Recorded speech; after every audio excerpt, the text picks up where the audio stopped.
கர்த்தராகிய இயேசு கிறிஸ்துவின் பரிசுத்த நாமம் மகிமைப்படுவதாக. இன்றைக்கான வேத பகுதி நியாயாதிபதிகளின் புஸ்தகம் 13ஆம் அதிகாரம் முதல் 15ஆம் அதிகாரம் வரை வாசிக்க கேட்போம்.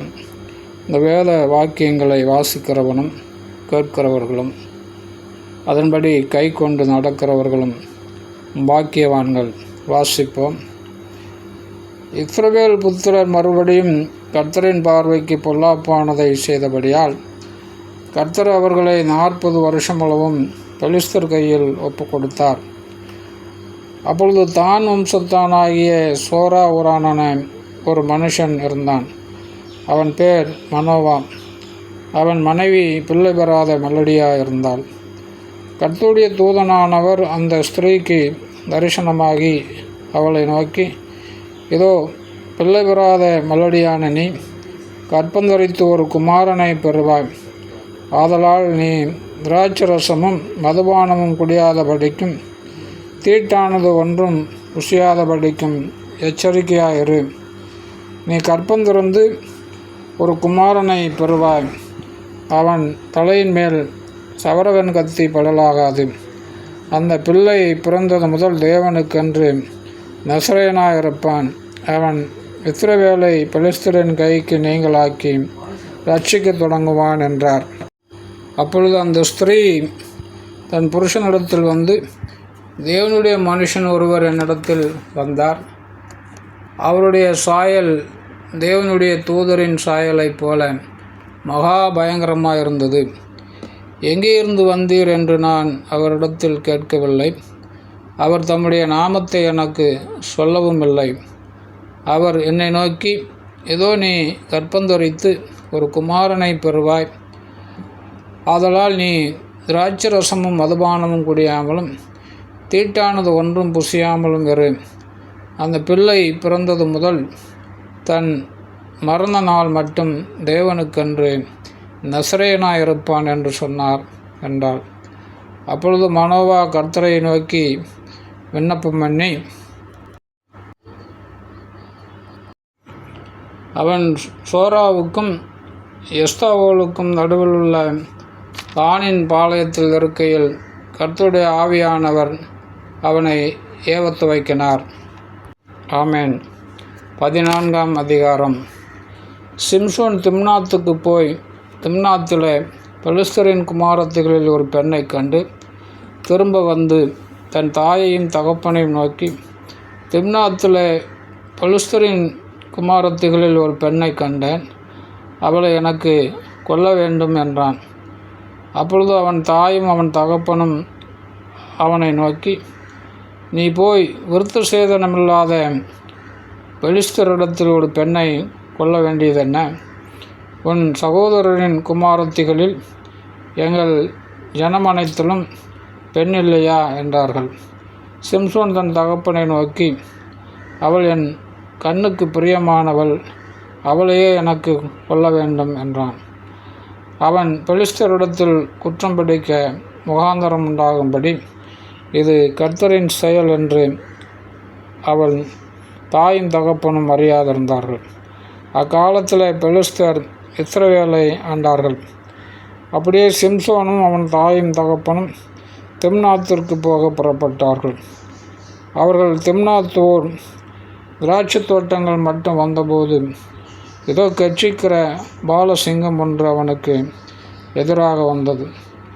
அப்பொழுது கர்த்தருடைய ஆவி அவன் மேல் பலமாய் இறங்கினதினால் அவன் தன் கையில் ஒன்றுமில்லாதிருந்தும் அதை ஒரு ஆட்டுக்குட்டியை கிழித்து போடுகிறது போல கிழித்து போட்டான். ஆனாலும் தான் செய்ததை அவன் தன் தாய் தகப்பனுக்கு அறிவிக்கவில்லை. அவன் போய் அந்த பெண்ணோடு பேசினான். அவள் சிம்சோனின் கண்ணுக்கு பிரியமாயிருந்தாள். சில நாளைக்கு பின்பு அவன் அவளை விவாகம் பண்ண திரும்பி வந்து சிங்கத்தின் உடலை பார்க்கிறதற்கு வழி விலகி போனான். இதோ, சிங்கத்தின் உடலுக்குள்ளே தேனீக்கூட்டமும் தேனும் இருந்தது. அவன் அதை தன் கைகளில் எடுத்து சாப்பிட்டு கொண்டே நடந்து தன் தாய் தகப்பனிடத்தில் வந்து அவர்களுக்கும் கொடுத்தான். அவர்களும் சாப்பிட்டார்கள். ஆனாலும் தான் அந்த தேனை சிங்கத்தின் உடலிலே எடுத்ததை அவர்களுக்கு அறிவிக்கவில்லை. அவன் தகப்பன் அந்த பெண் இருக்கும் இடத்தில் போனபோது சிம்சோன் அங்கே விருந்து செய்தான். வாலிபர் அப்படி செய்வது வழக்கம். அவர்கள் அவனை கண்டபோது அவனோடு கூட இருக்கும்படி 30 தோழரை அவனிடத்தில் கொண்டு வந்தார்கள். சிம்சோன் அவர்களை நோக்கி, ஒரு விடுகதையை உங்களுக்கு சொல்லுகிறேன். அதை நீங்கள் விருந்துண்கிற 7 நாளைக்குள்ளே கண்டுபிடித்து எனக்கு விடுவித்தால் நான் உங்களுக்கு 30 துப்பட்டிகளையும் 30 மாற்று வஸ்திரங்களையும் கொடுப்பேன். அதை எனக்கு விடுவிக்காதே போனால் நீங்கள் எனக்கு 30 துப்பட்டிகளையும் 30 மாற்று வஸ்திரங்களையும் கொடுக்க வேண்டும் என்றான். அதற்கு அவர்கள், உன் விடுகதையை சொல்லு, நாங்கள் அதை கேட்கட்டும் என்றார்கள். அப்பொழுது அவன், பட்சிக்கிறவனிடத்திலிருந்து பட்சணமும் பலவானிடத்திலிருந்து மதரமும் வந்தது என்றான். அந்த விடுகதை அவர்களால் 3 நாள் மட்டும் விடுவிக்கக்கூடாதே போயிற்று. 7ஆம் நாளிலே அவர்கள் சிம்சோனின் பெண் சாதியை பார்த்து, உன் புருஷன் அந்த விடுகதையை எங்களுக்கு விடுவிக்கும்படிக்கு நீ அவனை நயம் பண்ணு, இல்லாவிட்டால் நாங்கள் உன்னையும் உன் தகப்பன் வீட்டையும் அக்கினியால் சுட்டடித்து போடுவோம். எங்களுக்கு உள்ளவைகளை பறித்து கொள்ளவா எங்களை அழைத்தீர்கள் என்றான். அப்பொழுது சிம்சோனின் பெண்சாதி அவனுக்கு முன்பாக அழுது, நீ என்னை நேசியாமல் என்னை பகைக்கிறாய். என் ஜனங்களுக்கு ஒரு விடுகதையை சொன்னாய், அதை எனக்காவது விடுவிக்கவில்லையே என்றார். அதற்கு அவன், இதோ நான் என் தாய் தகப்பனுக்கும் அதை விடுவிக்கவில்லையே, உனக்கு அதை விடுவிப்பேனோ என்றார். விருந்துண்கிற 7 நாளும் அவள் அவன் முன்பாக அழுது கொண்டே இருந்தாள். 7ஆம் நாளிலே அவள் அவனை அலட்டி கொண்டபடியால் அதை அவளுக்கு விடுவித்தான். அப்பொழுது அவள் தன் ஜனங்களுக்கு அதை விடுகதையை விடுவித்தாள். ஆகையால் 7ஆம் நாளிலே பொழுது போகும் முன்னே அந்த ஊர் மனுஷர் அவனை நோக்கி, தேனை பார்க்கலும் மதுரமானது என்ன, சிங்கத்தை பார்க்கலும் பலமானதும் என்ன என்றார்கள். அதற்கு அவன், நீங்கள் என் கிடாரியால் உலாதிருந்தீர்களானால் என் விடுகதையை கண்டுபிடிப்பதில்லை என்றான். கர்த்தருடைய ஆவி அவன் மேல் இறங்கினதனால் அவன் அஸ்கலோனுக்கு போய் அவ்வூராரில் 30 பேரை கொண்டு அவர்களுடைய வஸ்திரங்களை உரிந்து கொண்டு வந்து விடுகதையை விடுவிக்கத்தவர்களுக்கு அந்த மாற்று வஸ்திரங்களை கொடுத்து கோபம் மூண்டவனாய் புறப்பட்டு தன் தகப்பன் வீட்டுக்கு போய்விட்டான்.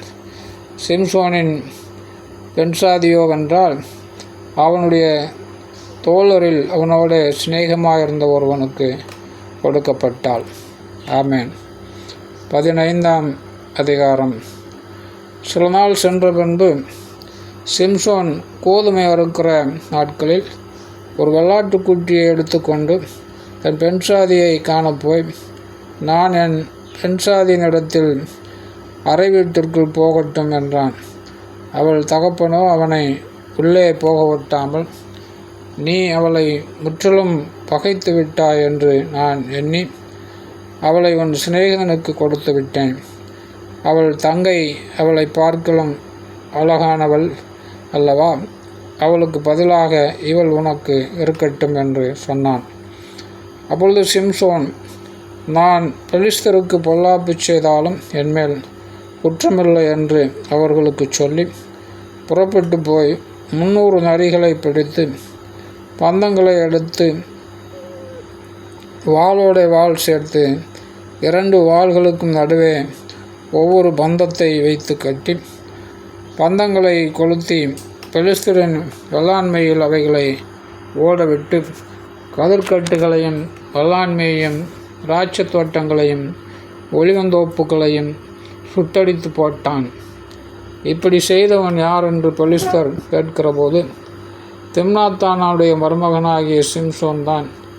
அவனுடைய பெண்சாதியை அவனுடைய சிநேகிதனுக்கு கொடுத்து விட்டபடியால் அப்படி செய்தான் என்றார்கள். அப்பொழுது பெலிஸ்தர் போய் அவளையும் அவள் தகப்பனையும் அக்கினியால் சுட்டெரித்தார்கள். அப்பொழுது சிம்சோன் அவர்களை நோக்கி, நீங்கள் இப்படி செய்தபடியால் நான் உங்கள் கையிலே பழி வாங்கினால் வெளிய இளைப்பாறேன் என்று சொல்லி அவர்களை சின்ன பின்னமாக சங்காரம் பண்ணி பின்பு போய் ஏத்தாம்பூர் கண்மலை சந்திலே குடியிருந்தான். அப்பொழுது பெலிஸ்தர் போய் யூதாவிலே பாளையம் இறங்கி லேகி என்கிற வெளியிலே பரவியிருந்தார்கள். நீங்கள் எங்களுக்கு விரோதமாக வந்தது என்ன என்று யூதா மனுஷர் கேட்டதற்கு அவர்கள், சிம்சோன் எங்களுக்கு செய்தது போல நாங்களும் அவனுக்கு செய்யும்படி அவனை கட்டுகிறதற்காக வந்தோம் என்றார்கள். அப்பொழுது யூதாவில் 3000 பேர் ஏத்தாம்பூர் கண்மலை சந்திற்கு போய், பெலிஸ்தர் நம்மை ஆளுகிறார்கள் என்று தெரியாதா?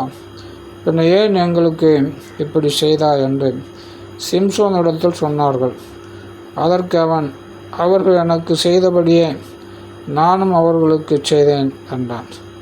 அப்பொழுது அவர்கள், உன்னை கட்டி பெலிஸ்தர் கையில் ஒப்பு கொடுக்க வந்திருக்கிறோம் என்றார்கள். அதற்கு சிம்சோன், நீங்களே என்மேல் விழுகிறதில்லை என்று எனக்கு ஆணையிடுங்கள் என்றான். அதற்கு அவர்கள், நாங்கள் உன்னை இறுக கட்டி அவர்கள் கையில் ஒப்பு கொடுப்போம், அல்லாமல் உன்னை கொன்று போட மாட்டோம் என்று சொல்லி 2 புது கயிறுகளால் அவனை கட்டி கண்மலையிலிருந்து கொண்டு போனார்கள். அவன் லேகி வரைக்கும் வந்து சேர்ந்தபோது பெலிஸ்தர் அவனுக்கு விரோதமாய் ஆரவாரம் பண்ணினார்கள்.